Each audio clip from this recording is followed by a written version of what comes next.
r/ask Reddit. People who had considered themselves incels, involuntary celibates, but have since had sex. How do you feel looking back at your previous self? Finally my time to shine. Not sure if I should be proud of that. I found my first incel forum at 13, even though it didn't have that name. But the ideologies were the same. I was miserable back then, didn't have many friends, my grades were shit and I got bullied a lot. This made me spend most of my time inside playing video games and hating life. I hated everyone because all of my experiences with people were being bullied. I started being bullied at 4 and it didn't stop until the middle of high school. The forums were full of people thinking the same. It made me feel secure, like I was right. I didn't have to walk the hard way to improve myself. They told me I could just let go. Nobody will ever love you, so why try? You are a social reject, so why try? So I stopped showering, stopped eating, stopped caring for myself.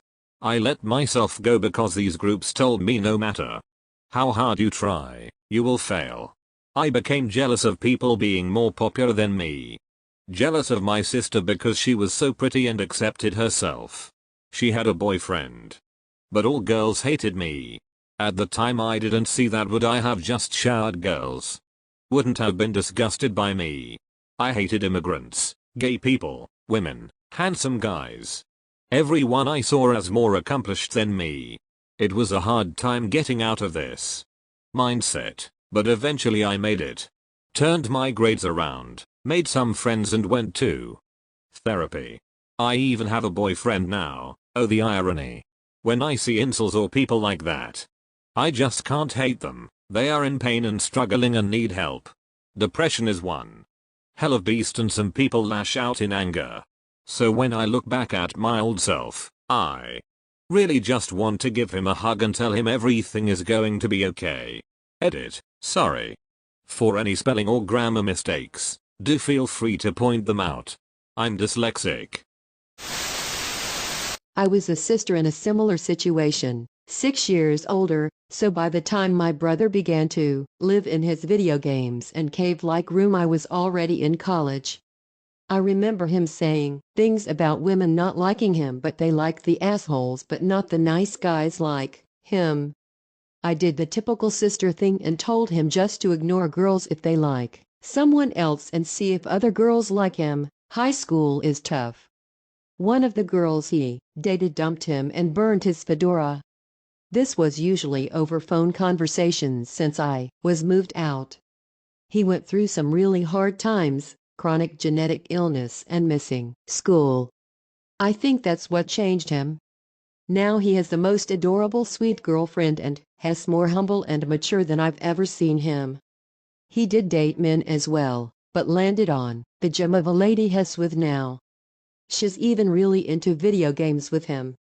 He went from I respect women and they still date assholes to I respect women because they are people. I am so glad I had my teenage years in the late 80s and early 90s before the internet, let alone social media. Back then I couldn't get a date, let alone a girlfriend.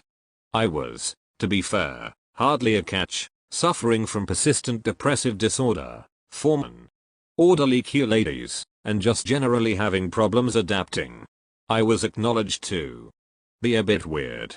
I kind of accepted that it was my fault, which was bad for me short term but probably good in the long term for everyone concerned. Ultimately I had to sort myself out. But if I had had access to the sort of incel shite online around today, I fear I would have lapped it up with a spoon. A very large group of like-minded people telling me it isn't my fault. I can stop moping and start hating. Fantastic. I would have been able to celebrate my status instead of reflecting on it and changing it. I'm sure I'd have been more than tempted.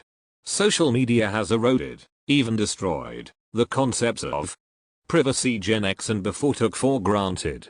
For us to be an outsider, to be weird, was something you could do alone and grow out of if you wanted to, of course. For the later Millennials and beyond, even in quarantine, there is no alone, no solitude to reflect.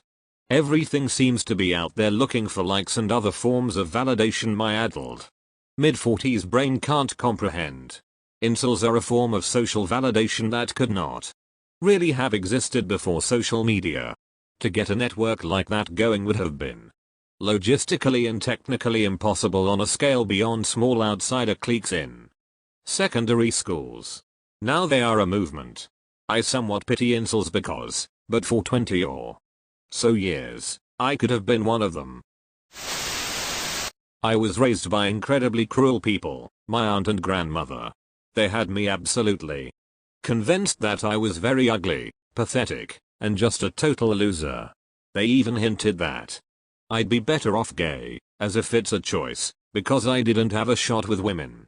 They also made me feel that as an immigrant I was considered weird and strange and women would consider me less of a catch because I was a foreigner. Since I believed all of that, I had a real resentment toward women, and like many young people I protected my pain with anger. Eventually I discovered that I was not ugly at all and in fact was considered quite attractive by many, which I never fully could wrap my head around. And guess what? Turns out women liked guys with exotic accents and viewed my foreignness as interesting and even exciting. I'm just glad I realized all of that before I had become too entrenched in my anger or wasted too much time. I suppose I was an incel from 23-27 after leaving the military. I was depressed, underweight, socially isolated. I never got fat or super into gaming as is stereotypical, just worked a lot, hung out with my dog, smoked way too much weed, and just sort of forgot how to interact with women. Which was probably for the best. Most of my relationships prior to 23 were unhealthy at worst, meaningless at best. Ending that era of my life was a long struggle that took concerted effort towards trying to be more positive and social. One big event was buying and learning to ride a motorcycle at 27 sort of shocked me out of my routine, opened my eyes to the fact that life was not a downhill slide from the adrenaline-filled days of 18-22, that new experiences were waiting to be had. Eventually I met a woman that I just couldn't bear to have the usual flirt until I awkwardly distance myself experience with. I forced myself to not to my mind wander when we talked. I powered through all anxiety to call and text her daily. I even eventually would do crazy stuff like get dressed up nice and go to dinner with her, not something I could have ever seen myself doing at one point. So I'm married now, still have some issues, but very happy. So I'd say nothing to me, just got to live through it, kid.